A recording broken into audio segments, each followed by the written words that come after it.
Okay, thank you. First of all, I'd like to remind everyone of the state mandate for mask rules and for everyone being in a school building to follow those mandates with wearing masks. I would like to call the Board of Education meeting to order for Wednesday, February 2nd, 2022. Everyone please silence your electronic devices and we will stand for the Pledge of Allegiance. I pledge allegiance to the flag of the United States of America and to the republic for which it stands, one nation, under God, indivisible, with liberty and justice for all. Additions and deletions to the agenda since Friday mailing. Yes, we will have 6.14 will have a correction to the last line of the paragraph. Personnel considerations. We'll be adding 2 names to 7.5 for additional lunch duty. We'll be adding 7.11, our COVID supervisor. 7.12 will be a COVID special education teacher. And we will be adding 2 items to informational items, and they will be all reflected in my minutes. Okay, can I have a motion? Mr. Hislop, a second. Mrs. Hoteling, all in favor? All right. Can I get a motion to accept the minutes of the January 19th, 2022 BOE meeting? Mr. Hislop, Mr. McFerrin, all in favor? Aye. All right, motion's passed. Okay, we have presentations tonight, the enrollment review and the initial revenue review and foundation aid updates. So I'll turn it over to Mrs. Moran. Correct? You Yep. or Mr. Bailey? Right. Okay. The only thing, you had your enrollment review, I handed that out, sent it out the other day. I think the only thing notable about the enrollment review is that the initial numbers have our class sizes lower. So if we were in a particular budget year where we would be forced to make reductions, you could really look at your class size and your enrollment numbers and reduce class sizes. I know that's nothing that we're talking about right now, but again, that's the only highlight. I highlighted it for you in yellow. And again, it's the really only notable thing. Usually when we do a projection out, we get all the numbers. The gentleman that does it, Mr. Zotner, he gets all the numbers for the Department of Health on the previous year, so he can forecast us out. Well, those numbers, not oddly enough, but in true following, are not available right now, and I think it's all due to the pandemic. So as soon as we get those numbers, we'll update it again. But again, it's for informational purposes and something that is well worth looking at as we start the budget process. I think what's more interesting or part of the news right now is foundation aid. And everything that we hear about foundation aid, I gave you that information in great detail yesterday, but I've also broken it down for you in a PowerPoint presentation. I thought we'd go through it. Everybody's heard about foundation aid, foundation aid, foundation aid, and how it's fully funded. Schools are going to get more money. And well, I want to break it down for you and explain it a little bit. So if you go to the first page, and it breaks it down, I have it in color for you. That middle column is the current year, that aid that we got in that particular year. And I've given you several years worth from 2007 aid up to 21-22. And again, when you take a formula base aid, that's usually how it would work, that's the foundation aid you got in the previous year, and then the calculation for the next year would be based off your base year. So this particular slide is just to show you how in that current year, that's the money we got each year, year over year, but what it would have been if it was a full phase-in foundation aid. So you can see in blue that in 15-16, 16-17, 17-18, had that been funding the formula working the way it was designed to, we would have got less aid than we did get. So I just wanted to kind of show that for informational purposes. And currently all districts are still being held harmless. So let's continue on. And again, this is it's confusing and it's a lot of information. So I will try to speak slowly and clearly so we can just follow along. So what I'm showing you right now is the foundation aid fully funded in the current 21-22 year. And what does that look like for Ravena right now? At the top half, 2021, with full funding of foundation aid, the total foundation aid per the enacted budget gives us $12,349,691. But because foundation aid is always a fluid number, it's moving, and it moves as a result of the information the district submits through the financial reporting, the ST3, the beds data that Carol Eckel, the data coordinator, inputs into the state, all the databases. So that is always going to be another run. We look at it in November, we look at it in December, in April, and it's always a moving target. So the data as of 11/15 of this year would have put our total foundation aid up down to $12,162,000, which means we would have had a reduction of about $187,000. Now, there's about 72 different factors that figure into that calculation of foundation aid. I'll go into that again later in the budget season. We'll kind of go through that again. But as you go down the second half of that with the yellow highlight, so for 2021-22, the year we're in right now, per the enacted budget as of right now, we're going to get $11,995,895. Or that's what it said we were going to get per the governor's enacted budget. So when you look again at the same database, that is the result that showed you that our full funding would have went down, well, we're going to get more money. It's $11,998,992. And again, it is the result of the wealth of the entire district. It's a result of our property values. It's a result of our student count. It's a result of the ST3 and all of the financial information we put in there. So right now, the change from the enacted budget last year, we're going to get $3,097 more than what we anticipated. That's important because that becomes your new base figure to start from. So we'll flip the page. But this is what really is important to us as we go into 22-23. So now, with the total foundation aid per the 11/15/21 data, our total foundation aid payable, if everything was going to be paid in full, we'd be at $12,590,000. Again, I can't say enough. I said again, it's a moving number. It's fluid. It's going to change. It's going to change based on all the data that they get continuously. So the base figure for the 22-23 is that $11,998,992 from the previous page. So in essence, if you were fully funded, we'd be getting $12,590,000. It's based on $11,998,000. We're still short $591,972. That's what we're still owed RCS to bring us up to the full funding level of the foundation aid. And I know that you guys hear about a lot of this on the TV. It's always in the news, full foundation aid. I just wanted to try to break it down. So for 2022-23, what we know right now is that we are entitled to either 50% of the difference of what we're still owed, that $591, or 3% of the base figure that we're working off of, which for right now, for today, is $11,998,992. That figure's not going to change for calculation purposes. So there you go. We're going to get $359,970 more in foundation aid. So we know now for our foundation aid, which is a small piece of our aid, it's $12,358,962 for 22-23. Keep in mind a couple of things. It's not a final budget yet. It still has to go through. Once it's adopted, we don't anticipate that changing. But again, we always know that until the governor, everything's final. We can't 100% count on everything. And what that means is it leaves the district $232,000 still owed to Ravena if that full funding figure doesn't change, and we know it will. We're still owed $232,000 for 23-24. And the key thing I have to share with everybody, we just can't bank on that money because we don't really know what will happen from one year to the next. I could tell you that in 23-24 we're going to get $232,000, but would I bank on that today? No, I wouldn't. But again, it's informational, and I think it's kind of nice if we can break it down so you can see things in bigger numbers and a little bit easier.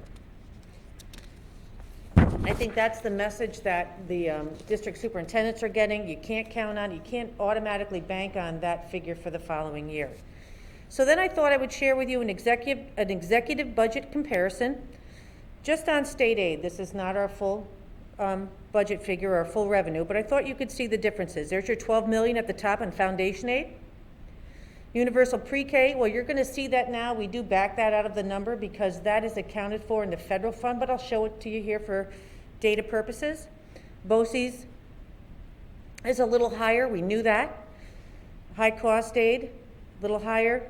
And again, same with private, you have private and excess cost aids and the high cost aids. Those are directly related to our students who are through in the special education services where we're aided differently for those pupils who might cost us a little bit more. Hardware and technology and instructional material aids directly based on enrollment. Transportation, we know that's a number that fluctuates from year to year, and then there's your building aid. So total right now, we're slated to get $18,918,199 for the 22-23 budget. Now, we also know that's also a work in progress. There's a couple things that we look at. If you flip the page, I wanted to give you an initial revenue comparison. Back when we talked to the board about the budget process, they want to know about things that are going to change that we bring to you in the expenditure side of things. You'll start to see some of that information in the next board meetings as we go through February, March, and early April. But I wanted to show you what the proposed revenue was right now if I was to take a guess at some things. We know that the property tax, we don't have that figure yet. I'll give you the tax cap calculation the next time we meet on the 16th. So we know that figure's going to change. Local revenues, that'll change. Again, that represents such a small part of our budget that we don't anticipate that to have any significant impact on our revenue. And there's the breakout of the aids that we just went through from the foundation aid right down through building aid. But your federal aid, that's money we get based on our Medicaid eligible students that we get reimbursed for the services that we provide to those students. And I actually would anticipate that to go down because we have fewer students receiving Medicaid eligible services. So I anticipate a slight reduction in that figure, that 100,000. Our reserves, 400,000 we took out of our TRS and our ERS, or we slated to take out. At the end of the school year last year, we didn't have as many expenditures that we thought we would have. So again, those reserves got to stay where they were. And the fund balance, I'm just showing you that last year we used $955,000 to balance our budget. And again, those figures are in play. When we have a better idea of what our expenditures are going to be, the revenue will adjust as accordingly. We'll be adjusting the property tax the next time we meet as a result of the tax cap calculation. Remember, oddly enough, in the state of New York, we have to report that figure on March 1st. It's kind of crazy. We don't do our budget hearing and our vote until May. But if there's a significant change, we'll go in and amend it based on a pilot or whatever you would have. But right now, we are estimating a $331,000 increase in revenue right off the bat with no adjustment to anything else, reserves, property taxes, or anything else for that matter. And I did highlight transportation aid. As I do in each year after the budget's released, I go back and check our figures that we submitted to the state for transportation aid to make sure I don't have that estimate coming in too high. What did we actually spend last year? Make sure we're going to get aided fully on it. That number could change. And we go on to the next meeting. What are the things we're going to talk about? Initial tax cap calculation, proposed language for a bus purchase reserve, and language for an increase in the repair reserve. These are all pieces of the budget development, things that we are going to either present to the voters to vote on or part of a calculation, but you'll see all of that. And I know it's a broad overview, but again, revenue is always a work in progress, and we never can tie down revenue until we know what our expenditures are going to be. And that's the presentation today. Started the conversation with an enrollment study. She, went through it quickly, but one of the factors that has made all school districts fearful is the calculation around foundation aid is strange. They have been using what is essentially 8-year-old data each year that they're calculating, and she talked about the different elements that go into it. Enrollment is a large part of that. We at RCS have had a significant change in our enrollment over the last 10 years, 12 years. And the ongoing fear was that they were going to change the formula to all of a sudden include 2022, that we all of a sudden would lose 400 or 500 students off of our rolls, which is a significant amount out of a population of 1,800 students. And you probably have heard the terms hold harmless and made whole. So through this newest budget, New York State chose to balance their state budget by withholding foundation aid from schools. There were 2 times we were in financial peril in New York State in the 2000s. One was in the early 2000s, and then another one around 11, 12 or so. Yep. They changed the formula then and withheld money in order to balance the budget, not helping schools. And on our district, you can see some of the impacts that it had on us. Some districts was cataclysmic, and other districts mysteriously were held normal, and there was no rationale. I can remember about 10 years ago going to South Colony, to the auditorium at South Colony. There were about 500 school officials there talking to government officials and asking how we were going to survive with all these unknowns every year, when it could mean the difference between $500,000 or $3 million in a budget. Ours is $48 million budget or so. A district that has a $12 million budget, or a district with a $100 million budget, the impact can be great. So this is a huge, bold move. And I just met with a representative of Assemblymember Teague's office today. And what we all agree is we're thankful that they've chosen to almost fully fund this. We've suffered at RCS somewhat. Some schools have suffered tragically. A lot of inner city schools have been decimated by this withholding of this aid. So it looks as though even with our declining enrollment, we've managed to maintain a level of safety in this work. And all the school districts in Cap Region BOCES have either had a zero change, or they've had an increase. They've been held harmless, or they've had an increase in foundation aid for next year. So we are very grateful to our legislators for finally making whole, which was money that was promised to us year after year after year. And you heard Joanne. They've promised it to us, but that doesn't mean that we'll actually get it. And we all know what's going on financially throughout the state and throughout the country right now. So I am interested to see how they're able to fulfill it. The agency we use sometimes to review our state aid is state aid planning, and they'll be doing a workshop next week, and it's going to be specifically, or a portion of it, related to foundation aid and the key factors that go into that number that get to us to where we are, and I'll update the board with that after we have it. But I also think part of the discussion there was every school district in New York State pretty much has had a significant decrease in enrollment. So if the state was going to change that formula, and they know that it would cripple many schools, not just it would negatively impact Ravena, but it would impact many schools across the state. So I'm grateful that there's that hold harmless provision, and there's a minimum increase for schools. So hopefully we'll be able to bank on a little bit more money in the next year and move on from there. It'll help us at least with our projections as we go forward. Thank you. Okay, thank you. We have no hearings and petitions for this first session. I need a motion for one or all of the business considerations. Make a motion for all 6-1 through 6-14. Okay, do we have a second? Mrs. Burns, do we? 614, what Yep. what it's addressing.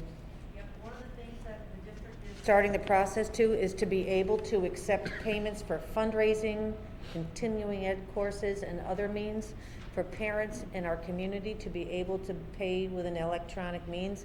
Oddly enough, not a lot of schools do it. It's kind of crazy. So I called Stan, the gentleman that was from the Office of the State Comptroller, and he sent me his finance book, and we went through this resolution. So it's the initial stages of being able to accept electronic payments for our fundraisers, continuing education, and I think that you're going to see a definite, it's going to be easier for a parent to pay for a fundraiser, participate in one, or actually buy something that the school is selling. So it's still probably not going to be up and running. We use a company called My School Bucks to do a lot of it. It's going to be an offshoot of that, but we still have to get it up and running. We're anticipating late March, or at least early spring, to get that up and running. So, and we'll make it aware to our communities and our families when it is. To pay for things the traditional way. Absolutely, we would never take that away. The school bucks thing is what you use for the cafeteria, right? Yeah, we use Yes. that right now for the cafeteria.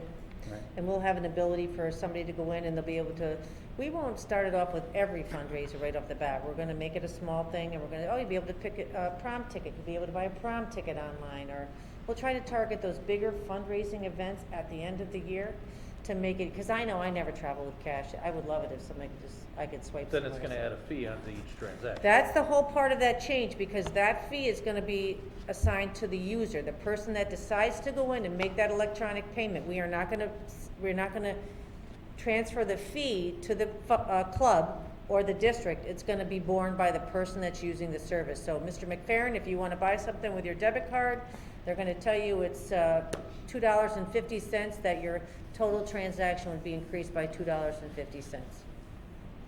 Okay? The only thing I don't like about the, is, like with the school bucks thing, they get you because they put a maximum amount that you can do in a transaction. So you have to do multiple transactions, and every transaction they hit you with another fee. So I can't put my kid's entire year on, for lunch, on one transaction. I have to do it like every couple of months. And every time you do that, it's another, it's not a lot, it's $1.75 or something, but it's just annoying. That's a good point. It is annoying. That's a good point, and we're meeting with them in the next couple of weeks, so I'll bring that up and hopefully get some other information. Okay. I also would like to thank CDPHP for the donation of hand sanitizer, which was on 6/7. Is there any other discussion? Right? Another donation? There's one in the 8s, I didn't see another. Yeah. From where? The- 8 point something that we, Okay. For backpack. which we're not voting on yet, we don't vote on anyways. Okay. So all in favor? Aye. Aye. Motion's passed. Need a motion for one or all of the personnel considerations. Make a motion for all 7-1 through 7-12. Do I have a second? Mr. McFerrin, any discussion? On there. I don't understand why we're teachers having lunch duty. Because they get paid for it. Is this an extra thing? They do it during their planning or their own lunch. Okay. So they get paid extra for it, that's why we have to. Correct. It Oh, didn't so say it's- that, so it didn't say like, this was an extra duty. I thought it was like a change in their schedule or something. No, I think what it is since Friday, Sue probably added 2 names to the list. There's Oh, like, okay. 16. There's 16 people, so there must have been 14. She added 2 more. Gotcha. Okay. Okay. All right. I see we Any- got a bus driver, huh? How? Was it billboard or the ride and drive day, or? we No, just I got don't lucky? know. She called up, so that was not a result of that, I'm sad to say, but she already had her permit, so, and she's doing great. That's So good, because the new law goes into effect Monday for anybody trying to get a CDL, like 60 hours worth of training Correct. beforehand, which is gonna be a nightmare to get anybody. But they, at least, they eased up on some of the under-the-hood requirements. Have we done anything to get our transportation department certified to teach those? We're looking into that as Really we are looking into that with the person we've interviewed. We did initial interviews on 4 candidates for transportation director, and that's part of the discussion with them.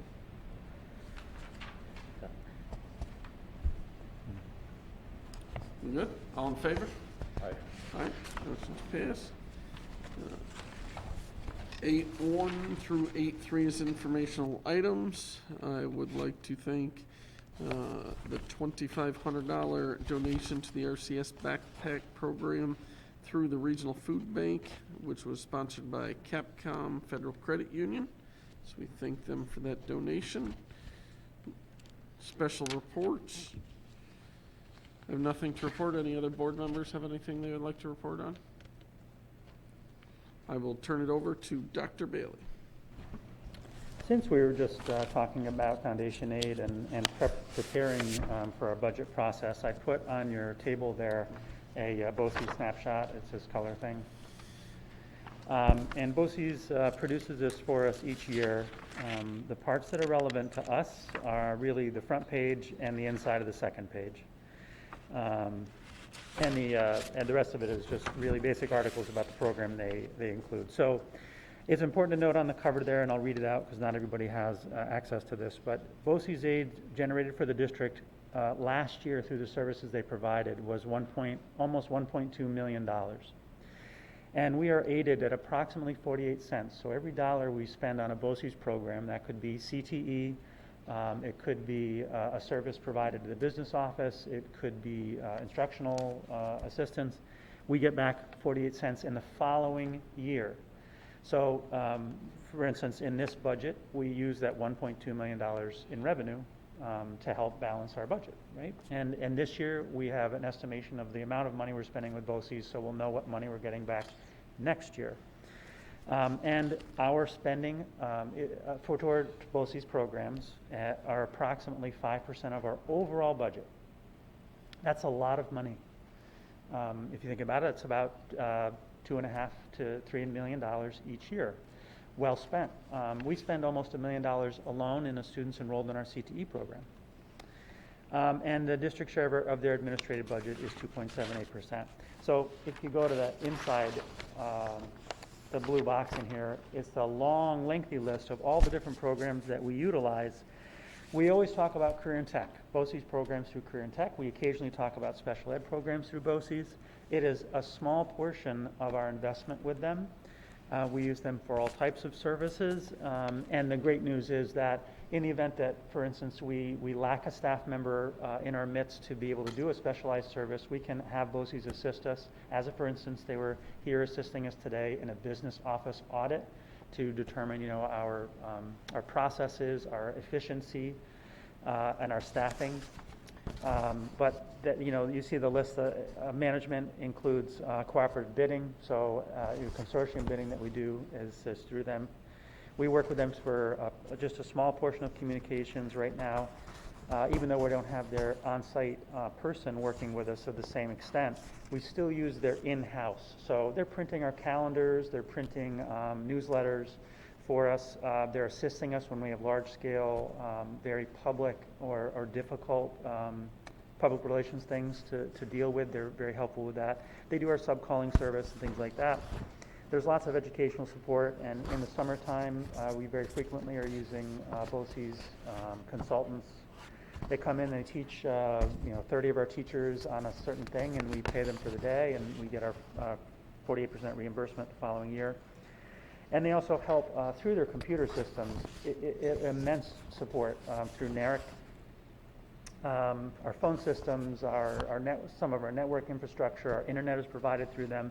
So that's how we get to $3 million. It's a significant amount of the work we do. All the schools in the area participate in that way. We had 61 students enrolled last year, which is low for us. 61 students in the CTE program. We set a cap, a floating cap for ourselves at about 72. So maybe 4 or 5 years ago we had 72 students, and this past year we had 61. It's important to remember, obviously, difficult year in a lot of ways. Students weren't choosing to do things. Some programs were not running in the same way last year. So we do anticipate those numbers to continue to return to their pre-existing level. And we only have 5 special education students enrolled with them. That's also low for us. That means that ideally we've had more of our programs be able to take our students in-house, and we're able to teach them and meet their needs. So going forward, there aren't any large-scale differences that we're proposing around our relationship with them. They continue to evolve. They are in the process of building a new CTE center. That's about a mile from their existing one. Their existing building is nearly 60 years old and is in need of a lot of different kind of maintenance. So they're in the process of building a state-of-the-art building that will be a flagship for probably most of the schools in New York State. And we're excited to see it open in the fall of 2022. Where is that? It's right across the street from 900 Watervliet Shaker. It's right near the airport, across the street from their offices. Any questions about that? Does it say in here of the 60 or the 66 kids what programs they're in? I didn't see that. Say that again? Of the 66 kids that attend Boci, the CTE program, like what programs are we utilizing? I know the inside cover talks more about data systems, but it doesn't say like we have 5 kids in heavy equipment. True. Right. I was just curious. broad spectrum, and we're both at the Albany campus, which is on Waterloo Shaker on 155, and the Mohan campus, and we also had a student enrolled in the theater program at Proctor's this year, theater tech program. We have had students enrolled in the Schoharie program as well, though we can't transport. It's not possible for us to transport there. So the diversity of programs, I can actually, yeah, we can get the list and share. Yeah, it. it's just always good. It seems like it's always a Absolutely. good story, a good situation. I know we met the girl that was welding a couple years ago. I like to hear those things. It is fascinating to see, and their programs, they've been very dynamic. They've had some new leadership there for about 4 years now, and they have exponentially tried to adapt to the needs of the market and worked with community businesses in order to develop what those programs should look like. And building new facility is going to allow them to do a lot of these new things as well. They're actually moving some of the programs they had over at Mohan. They're moving into this new facility. And they still have some satellite facilities around the Capital District that they've built in order to meet the needs of kids. But we'll get a list and we'll share it. Yeah. For the 66, is that everybody who wanted to go to CTE? Do we have any restrictions? Is it, everyone who wants to go can go? Yeah, because I think that's why we ended up upping it a few years ago, because Right. I understand that we had a lower demand, but right, that's a good question, Bill. About 6 years ago, 7 years ago, just as I was finishing up as high school principal, we developed a rubric that we use to help students know what the criteria are in order to enter the program. The bar is not exceptionally, it's not unattainable. So it looks at things such as attendance, because we're talking about a program that attendance is mandated. You have to be there in order to be successful. Academic success, and I can't remember the third criteria. I do not believe that behavior is one of the elements of that, but it may be because, again, we're sending children into a workplace. I'll share the rubric with you as well. But at any rate, the reason we had to do the rubric is we were having 75, 80, 90 kids applying, and we didn't have the room to do the work. So we've asked that the rubric is shared with students in 9th and 10th grade so that they can be those students that they need to be in order to get into the program. But it was basically used when we knew that we had oversubscription and we couldn't send the kids. So if students meet the minimum criteria, if they have reasonably good attendance, they have, they have enough credits, they have to have enough credits to be in the program, because if they're never going to graduate, that we need to make sure that we are going to get the whole package. So, but I'll share the rubric with you as well. So I would assume that they probably turned away very few or none with 61. Brian, two questions. Are there individual caps on each program? So we may say they're eligible to go, but the program they want fills up, or is there is. So are they? So like welding only has 5 slots. Oh, So certain, and I don't know all of them, I just know because of my notes on that one that we were looking at. So there is, I don't know if it's all of them either, so we can look into that a little bit more, but I do know that there are certain programs because they're high interest. One of our most popular is game design, but we sent, at one point, we sent 10 students to that program, so I don't know if they have, that's different with the equipment and things like that, they might have different caps around that. It's a good So question. once the district establishes that the student is eligible to participate, then it's up to the family and Boci to decide whether there's a slot for them in a particular program, or is that done ahead of time? So we do interest days. The students are able to go over and do a tour of the building. Not all the students that go to that interest day, and not all the students who go to the interest day end up going. But I truly believe that their programs are accepting, they're broadly accepting. And when they are in a jam, like Fred had said, if they have 4 slots left in welding, it isn't based on grade, attendance, or anything like that. They go into a lottery and they're chosen randomly for that. And what they do is they work with the counselors there. Once we're in that position, they work with the counselors there and they say, you're in the waiting list for welding, but we also have IT and we also have construction.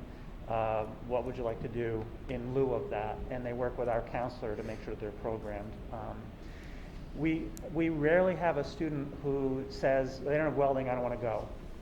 what they'll often do is they'll go and they'll do the next nearest thing that they can do. They'll do electrical instead, just so they have the experience, they get the job experience. And you know what, in the end, we have a mix. We have kids who go into the workforce because they do fantastic work in getting kids into work-based learning once they start to get the skill set.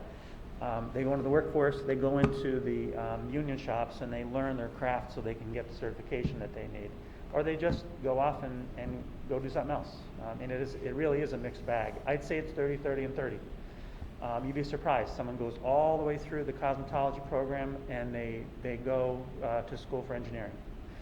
But what we all know is they're learning so many more skills than the content that they're being taught. You know, the responsibility that they have to have there is so meaningful. And it's also funny, we go over and we visit and we see kids that are just falling apart going from period 1 to period 2 to period 3 and period 4. They go over there and they are the head of their diesel mechanics class, academically and in performance, because they love doing the work. So it is really gratifying, and we're so glad that we're able to participate. I think we may be, of all the 24 schools in the Bocis, we may send more students than any of the other schools, including Shen and Bethlehem. So we're significantly invested in this. Good, I like it. And the other question is, do they still calculate the district's fee based on a 3-year average?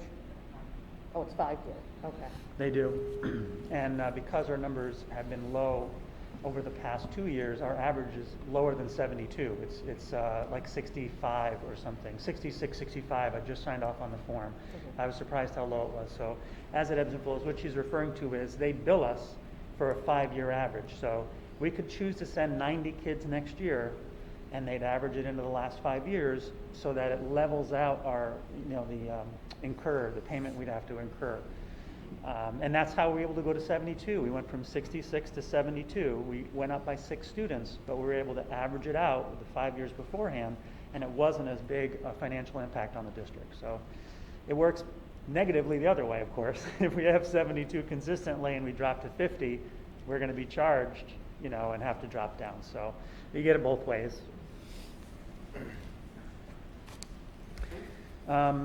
The other thing I wanted to talk about is we just had our buildings and grounds meeting, and we had a conversation about some short-range things we want to do around construction and some long-range things. And I've said before, the long-range planning is based on the academic instructional needs of our kids, what we need as far as facility, and then what we have as far as finances.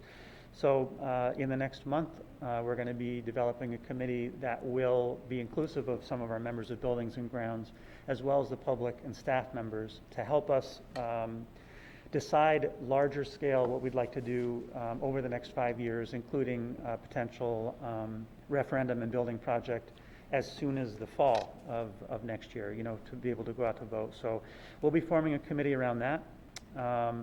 I was asked about end-of-year committees, or end-of-year events, and we are building a calendar of all those possible events. You've known that we've been able to do almost everything we've intended to do in the last 2 months. The only things that we've canceled were large-scale invitationals. So, for instance, a wrestling tournament that had 12 schools and was expected to have 600 or 700 people. We didn't hold that. It was at the peak of the pandemic, this recent wave of the pandemic. We didn't hold that, but we have held 3 and 4 school events that are part of our regular season. We've held swim meets that, they've built up schedules. So as we move forward going into February and March, our concerts and things, we expect things to be basically back to some normal. On our calendar, we have proms, we have moving up events, we have, color runs and things like that will be color runs in the fall. I don't remember when color run is. But we do expect the way things are moving to be much more back to normal and how we're able to execute those things. But what we'll do is we'll share the calendar first, and then we'll add some of the things that we know are limitations now, or not limitations. And we're going to share that with our public too, because one of the things that we heard is Facebook got far out in front of us by February 14th, people were saying graduation is canceled. There's not going to be a graduation. And of course, that wasn't true. It's just that, there were so many unknowns. What we want to do is we want to put out the calendar first and say, here's what we plan to do, more to follow. And we should have that in the next couple weeks. Email plans around our students. We're going to be meeting, the BLTs at the high school is going to meet and have a discussion with Bill Schramm and Kara Buckley, our instructional technologist, about what types of email are appropriate, colleges, workplace, advisorships, other things that will be appropriate, and then we'll talk about technically how we're going to have our students be able to connect with people outside of our domain. Our staff will have access to Wi-Fi by the close of next week in our buildings, and by the close of the month, we should have our Wi-Fi open to the public. And I will be able to confirm by next meeting, the staff will have access, and by the end of the month, I'll be able to confirm at our next meeting that we will have the Wi-Fi open to the public. I think that was it. Thank you. We're good. We'll turn it over to Mr. Engelhardt. So just to continue the CTE conversation, at our last Cni meeting, the board expressed that as we continue to do the work around embedding CTE within our high school, to think about how we can continue to do that in our middle school.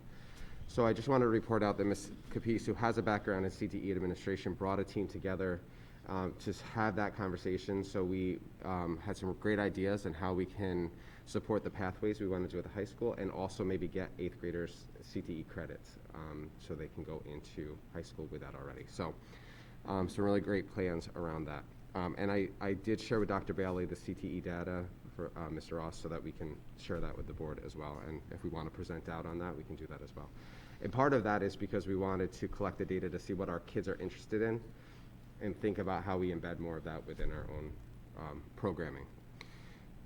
Check out website and Facebook around a couple of these stories. Peter B. community donated generously for their mitten and hat drive. If you look on there, that's just outstanding. So thank you to students, families, community members, and partners who donated for that. You may have seen the story, our PTSO at the middle school, our PTO at Peter B., our PTA at E.W. Becker, they all chipped in and got our nurses a first aid kit, which was so generous, filled with pampering and self-care type items, just to say thank you for all the hard work they're doing during this time. So we wanted to publicly recognize them. Today, Ms. Buckley, our communications director, also put on the high school website information for a college panel night, which will be on Thursday, February 10th. The school counseling newsletter will go home tomorrow with all that information in it, and they're going to start doing those announcements. So those sessions will be for juniors and their families. They have 4 or 5 colleges represented to come and speak to students around that. So if there's any questions, reach out to your child's student school counselor regarding that information. Just a couple more things. You know that we've continued to build our environmental outdoor spaces around each building. Peter B. is looking into a CSX grant to expand potentially their wilderness type trail behind the building. So they're really excited about that, more to come. We did reschedule our Cni meeting, our upcoming Cni meeting, to February 17th. The reason is we're still finishing up some benchmarking. There are some ahas around things that we're doing well and gaps that we're filling during this time. Obviously, still some concerns that we want to have our curriculum content specialists look at and come up with plans around that. And then tomorrow is our half-day professional development for teachers and staff. High school and middle school staff members will participate. We partnered with Generation Ready around cultural proficiency and equity. And then elementary teachers will be reviewing their science curriculum map, which is new. 5th grade, so fourth grade traditionally has taken a 4th grade science test. In 2024, it's going to move to 5th grade. And I don't know if it's going to affect maybe one board member. Oh no, a couple board members here. 5th grade science in 2024. So in order to do that, we had to revise our curriculum maps and make sure they were aligned to next gen standards. That's it. Okay, thank you. Mrs. Moran. I'll keep it short. I want to let people know that we sent out, we got an extensive list of anybody in the state that has had or has a CDL. So what we ended up doing, I'll give all the kudos to Deirdre, it was my idea, but boy, can she make things happen. We sent out 125 letters to people in Albany and Columbia County as a start, telling them about, what it's like to be a bus driver, your benefit package, this pay, things like that. So maybe we'll get a little input from that. Starting Monday, there'll be a billboard acknowledging that, RCS. It won't be she's in the design phase of it right now. It won't have as big a bus as the last one did. It will be immediate openings. It'll be a smaller bus, and that'll be out, and that's for, I forget how long. I think it's 6 weeks, but that'll be up on Monday. So look for that, please. And have or have had in the past and let it expire. Boci's gave it to us. I can't tell you. No. Oh, they just went out. They're just going out, so you'll get one. I'll have to see if you're on the list. Did you see the news story about Bethlehem driver pay? No, I did They're not. starting drivers at $24.30 an hour. And then we wonder why we can't get anybody. They're next door. They're the highest in the entire capital region. And they're struggling to get people. But that was on the news about how they are offering that to new drivers. And I thought, geez, no, I shouldn't say that here because anybody that's listening will turn around and go to Bethlehem. But Right. No, well, we're in a negotiation year with that unit too, so maybe there'll be a positive impact on that. So if we could get 3 bus drivers, I'm going to consider it a win. yeah, sure. I could use 20. I'd take 3. Okay, That's it. good, thank you. New business, anybody have anything they would like to put to the list? I know we touched base in a few of these old business, which I think we'll have some follow-up this month and maybe be able to take a few of these off. BOE committee reports, we have none. Policy adoption review, we have none. Hearings and petitions.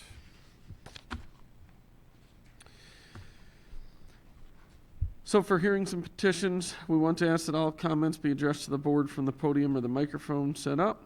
Please limit your question or statement to 3 minutes so we can ensure sufficient time for all the present to have the opportunity to speak. Any topics which fall properly under executive session will not be discussed in public session.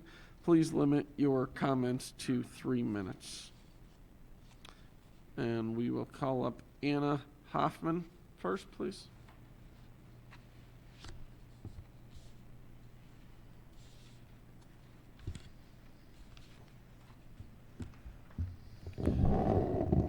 Hi, I'm Anna Hoffman. I am 9 years old and in 4th grade at PJB.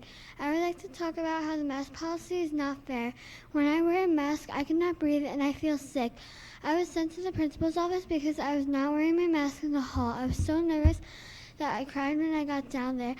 Then I was told that I could not go to school without wearing a mask, and so I had to miss a whole day of learning. And most of the faculty in my school wear the mask under their chin at their desk, and they make the kids wear it over their nose. Faculty keep their masks down while sitting at their desk and always put it on when somebody comes in. Some teachers know what it feels like to have a hard time wearing the mask, but other teachers, especially for substitutes, yell at us for wearing it under our nose. A lot of my friends don't like the mask either, and they want to be free just like me. And also, they don't want the adults to be afraid of us because we don't have our mask on. School is a place for learning and not for fear. Thank you. Thank you.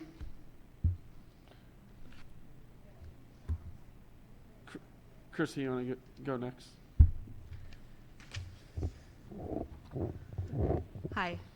I'm here to call out the RCS School District for their authoritarian overreach last week, Tuesday, January 25th. Although the Supreme Court of the state of New York had declared that state ed did not have the authority to enforce unconstitutional mask mandates on our children, our district decided to disobey the Supreme Court while they awaited a stay and an appeal. For a full day, our school was lawless. following the directives of state ed and Boci's instead of the New York State Supreme Court, even though there were some other districts that chose to obey the court and do what's right. This proves to me that our superintendent, his underlings, believe themselves to have more power and authority than our courts. It also showed me that they are beyond logic and reason. I could list an array of evidence-based research proving masks ineffective and harmful, but it wouldn't matter because those in charge of our government, our state, and our schools don't care about truth, reason, and logic. They care about blind obedience to mandates. Why? Because they have been given power, which they're drunk with, money through federal funding to comply with mandates, and they're full of pride. They would have to admit they were wrong because kids were never at risk, and masks are like chain link fences. Many have been brainwashed into fear and dependency on authority. I, along with many parents in our district, have not. I'm here to encourage parents who want freedom and normalcy for their children to speak up and to show up. I encourage them to civilly disobey unjust mandates.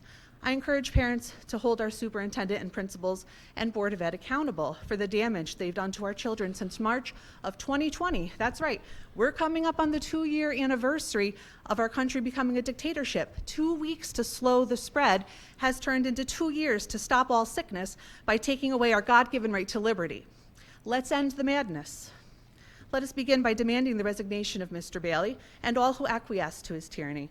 Board of Education members, you are here to represent our community and keep him in check. I expect more from my schools.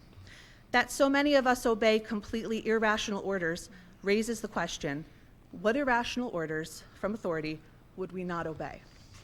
Thanks. Thank you. Donna McMullen.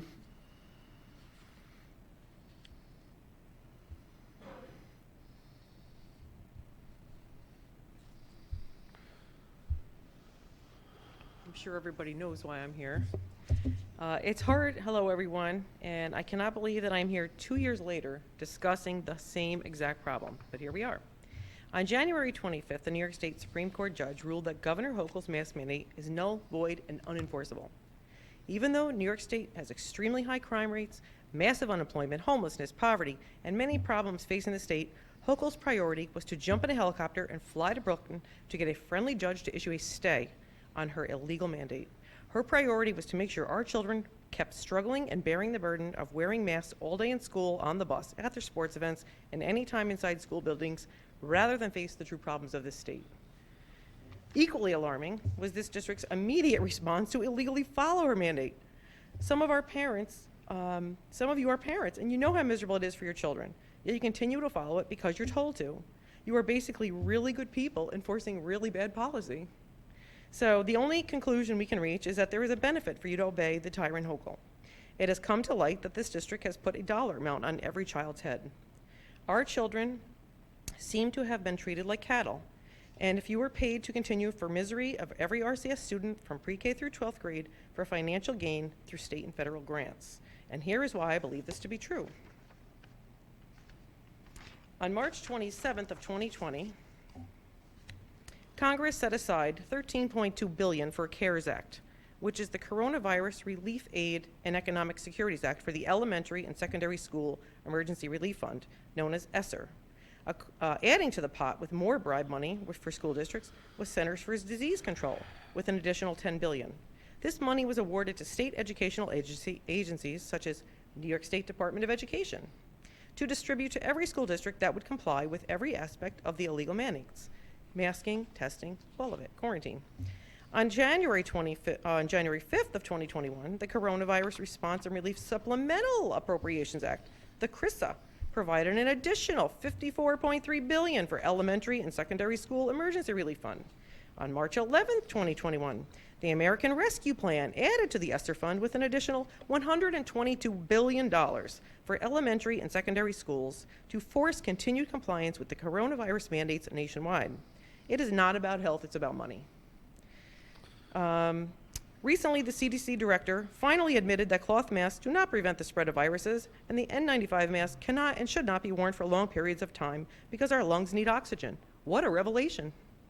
On December 31st, 2021, the Food and Drug Administration completely stopped using the PCR tests, you know, the gold standard of virus detection, because they admitted that those tests are inaccurate and do not determine if someone has COVID-19 or any number of coronaviruses or flu germs living in their nose.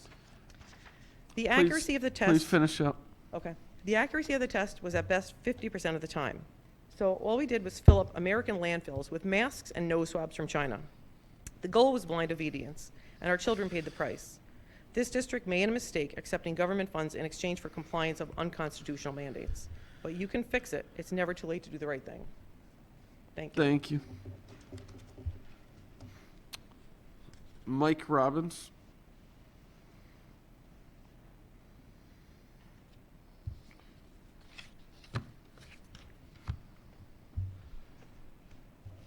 Okay. How you doing tonight?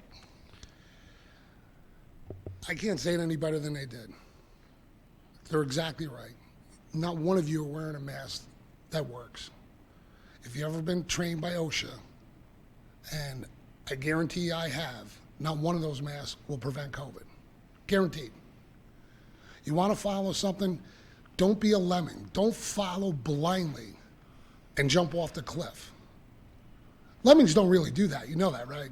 In 1958, Walt Disney did a whole movie, The White Wilderness, and tried to prove their point on how lemmings, a little rodent, blindly follows the rest of them and jump off a cliff.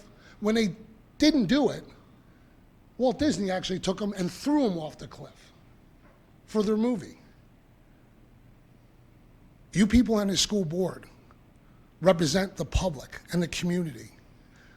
And you can't, in good conscience and common sense, believe that the cure is better than the disease. How many kids have died in Albany County since the beginning of COVID? Anybody know? Clue? Anybody want to shout out a number? Okay.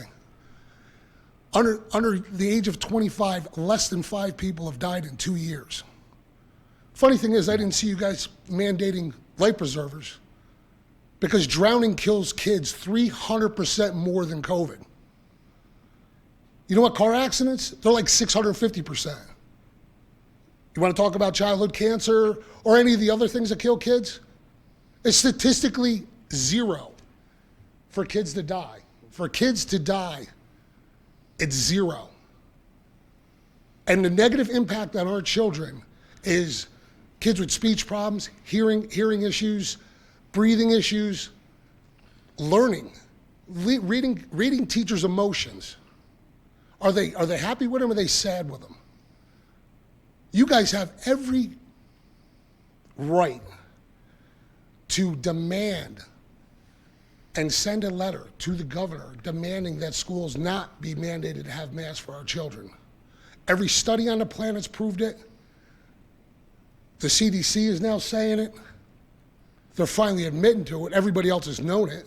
Anybody who's been in the field and has been trained by OSHA about a mask has known it. I want to know what the district has done with the $4.78 million worth of COVID funds we got since September of 2021. Because apparently it didn't go into transportation either.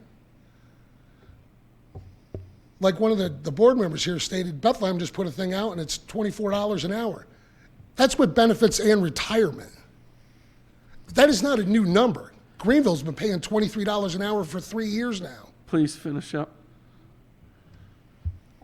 When you people allow to not have 10th period for the entire year, and here's a little tip. Don't send parents that you're not having 10th period. Better off send them a message when you are actually going to have 10th period.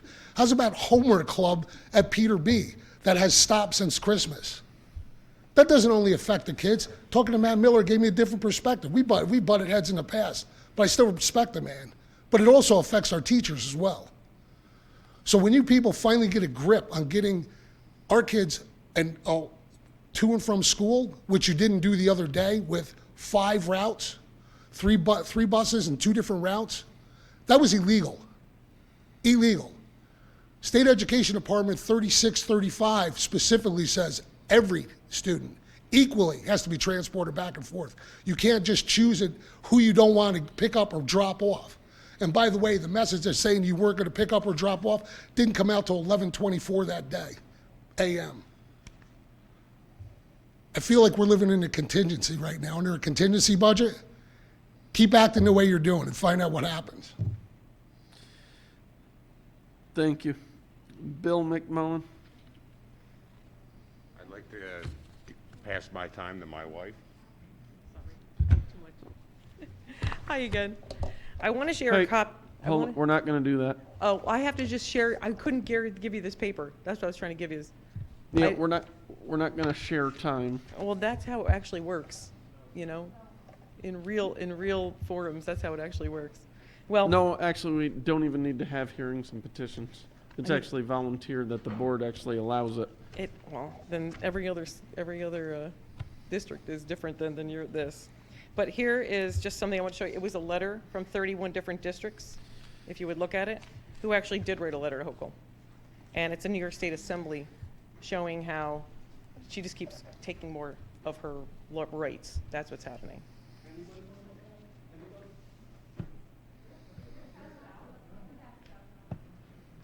I only have a couple of copies.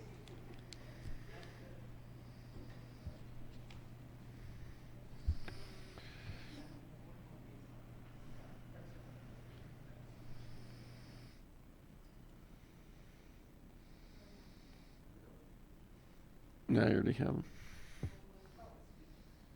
You can look them up online.